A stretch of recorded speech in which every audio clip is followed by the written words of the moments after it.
जैसे ही गोद की बात सुनी सोई खड़े है गए। बोले आप मेरी गोद में दोगी उनको? बोले मैं प्रयास करूंगी, भीतर चलो।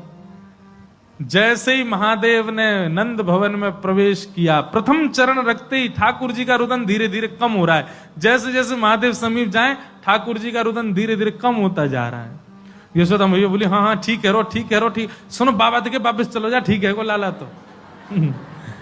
जैसे ही महादेव को कोई बाबा अब तो लाला सो गए बाहर, जैसे ही महादेव को बाहर किया ठाकुर जी फिर रोने लगे। यशोदा मैया समझ गई या जोगी नहीं कछु कियो या लेके आओ भीतर। महादेव सामने आकर के खड़े हो गए। मैया गोद में लेके बैठी है, ऊपर से छुपा रखे हैं ठाकुर जी और नेकी दिखा रही। बाबा देख लेते कि यहीं। बोले मैया ऐसा मत करो, हम बहुत दूर, हम कुछ नहीं कहेंगे आपके लाला को। बोले कहां करूं? बोले पलना में लिटा दो, दूर खड़ी है, जाओ हम देख लेंगे हमें क्या करना। यशोदा मैया बोली मेरो हृदय निकरो जा रहा बाबा। बोले मैं सौगंध खा रहा हूं मैया, और मैं आज नजर उतार के जाऊंगा और तू कुछ सौगंध खा के कह रहा हूं, जब तक तेरो लाला बड़ो नहीं है जाएगो, जब तक तेरो लाला या पृथ्वी पर रहेगो, मैं या की नजर उतार के काजिया के संग ही रहूंगो।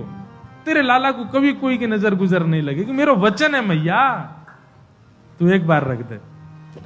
रोते हुए ठाकुर जी को जैसी पलना में जाके सुलायो मैया ने। सूरदास जी वर्णन कर रहे हैं, क्या कर रहे हैं महादेव? पलना में पौड़े, जैसे ही लिटाए ठाकुर जी, सबसे पहले तो महादेव ने दंडवत किया।